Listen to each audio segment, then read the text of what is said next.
What are the differences between Cortef and prednisone? This is a great question, and I'm Dr. Megan, the prednisone pharmacist, here to answer that for you.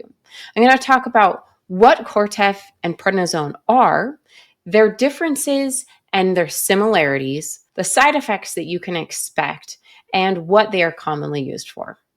So first of all, what in the world are Cortef and prednisone? Well, prednisone is the most commonly prescribed corticosteroid in the United States. It is often prescribed for anti-inflammatory and autoimmune conditions. Cortef is the brand name of hydrocortisone, which is very similar to prednisone. Hydrocortisone is also known as Cortef in the injectable version. And hydrocortisone is different than prednisone in this number one way. Hydrocortisone is shorter acting. It goes into the body faster with a shorter half-life, and it wears off faster. And so while prednisone can be dosed just once a day for most people, hydrocortisone is most commonly dosed 2 to 4 times per day. Usually 3 to 4 is the most common dosing. The common dose is usually first thing in the morning, noon, afternoon, and dinner, somewhere around there. And it's very dependent on your situation. And so you have to work closely with your doctor to get that specific dosing time and number of milligrams you're going to take.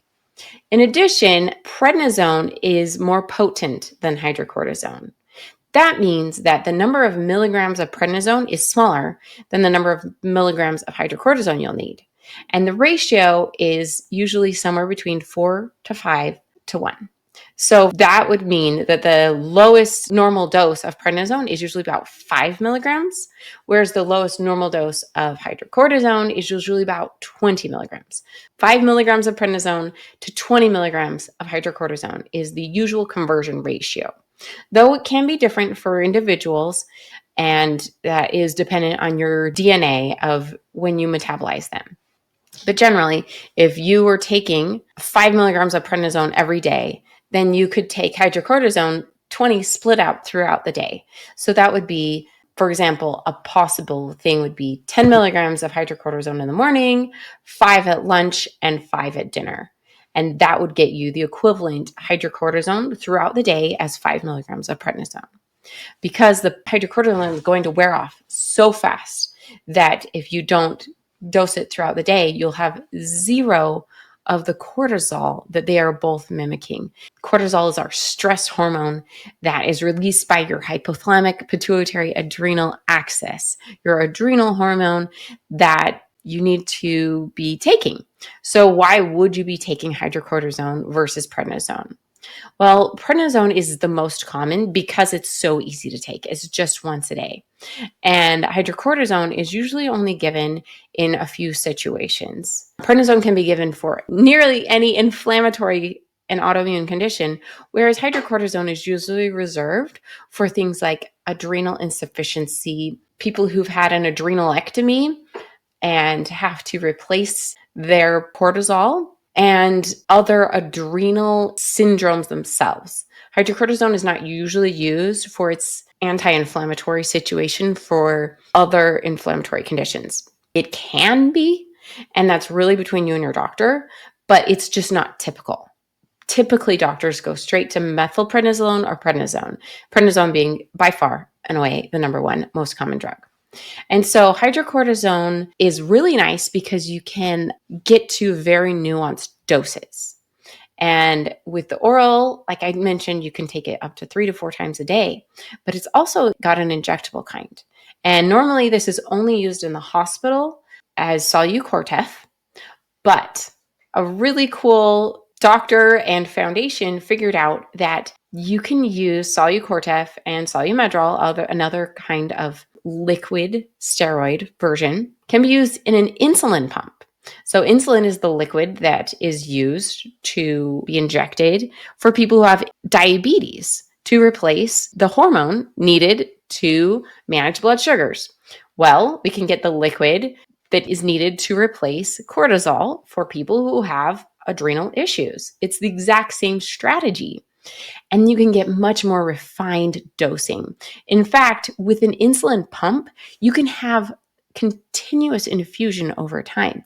Instead of having a big spike every time you take the hydrocortisone by mouth or by a single push infusion, we can have the insulin pump slowly drip it out over time to more closely mimic your body's natural cortisol rhythm, where it's normally high right before you wake up.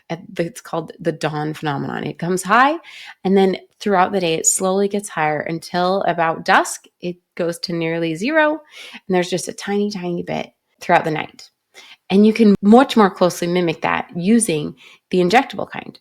And so those are what's possible when it comes to hydrocortisone. Prednisone does not have an injectable version of it. And so there's no way to mimic a natural rhythm with it.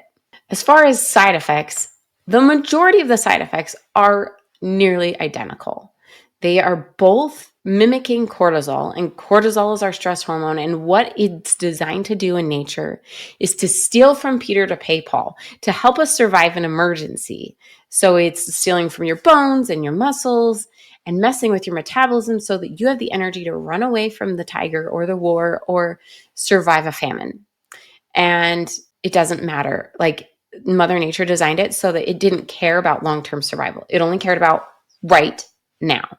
And so the side effects of the right now strategy, not caring about saving for the future, are almost identical when it comes to the two of them.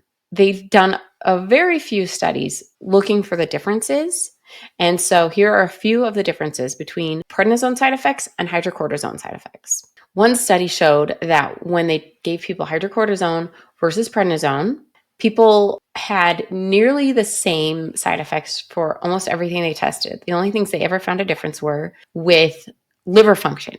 Hydrocortisone did a better job improving the liver function of people who had to undergo an adrenalectomy. Whereas prednisone did a better job with lower extremity edema. And what is that? That is swelling around your feet. Prednisone causes less swelling. Hydrocortisone causes more swelling around the feet in general. And then in another study, they compared prednisone, hydrocortisone, and anti-inflammatory to healthy volunteers. So these people weren't given anything. And so these are just in comparison to healthy people. They didn't really see many differences. In fact, they didn't mention any differences between hydrocortisone and prednisone themselves, just between the healthy volunteers and individual things. And so I guess in a way that's comparing the hydrocortisone and prednisone, because for most of them, prednisone didn't cause them. So let me tell you what they were. Patients on hydrocortisone had a larger waist-hip ratio than the healthy volunteers. So that means that there was more abdominal weight gain than healthy volunteers. Triglyceride levels were also significantly higher in the hydrocortisone group compared to the control group. So triglyceride is one of the blood tests that doctors can do, and it kind of shows how messed up your metabolism is or how much sugar is going on and can lead to cholesterol issues. And so it showed that hydrocortisone had higher triglycerides than the control group. Next, white blood cell counts. So prednisone and hydrocortisone both affect the immune system, and one of the things they're affecting is white blood cells. And they were higher in hydrocortisone than the control group again. All of the treatment groups had higher neutrophil counts than the control group, and neutrophil is one of the white blood cell counts. So specifically in hydrocortisone, it was so much higher that it led to the white blood cell count going higher, because the white blood cell count, this measurement of the blood tests, is all of the white blood cells, and neutrophils is one of them. And so all of them together were raised in the hydrocortisone group, but only the neutrophil was raised in the prednisone group.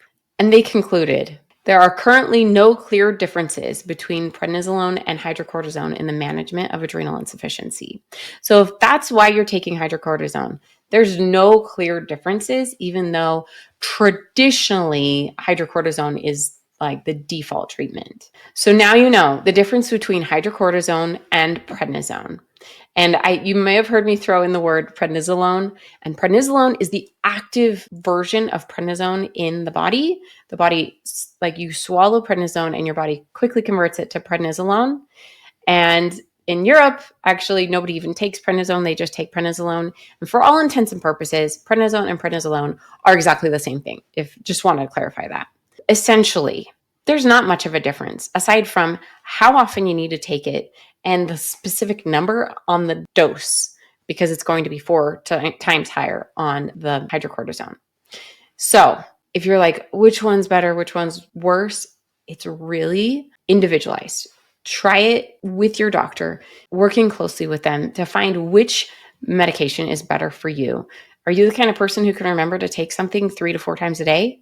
Or are you the kind of person who's like, I'm lucky if I can remember once? Then there's your answer. And if you're thinking, I want to get on the lowest effective dose and I want a nuanced dosing strategy that's perfect for me, then maybe hydrocortisone is the best thing for you. And maybe getting on the insulin pump version with a liquid is best for you. If that's the case, there are foundations out there that can help you. I used to serve on the Adrenal Alternatives Foundation board as one of their medical advisors. And this is a fantastic option. The only trouble is it's kind of hard to get insurance coverage. So check out the foundations that can help you. I'll give you a link to them below. And then if you're wondering how to counteract the side effects, because as we know, the side effects are nearly exactly the same between the two options, then you need to download my Prednisone Checklist. It includes the top side effects of prednisone and what you can personally do to counteract them. Just click the link below to download your Prednisone Checklist now. Signing off as Dr. Megan, your prednisone pharmacist.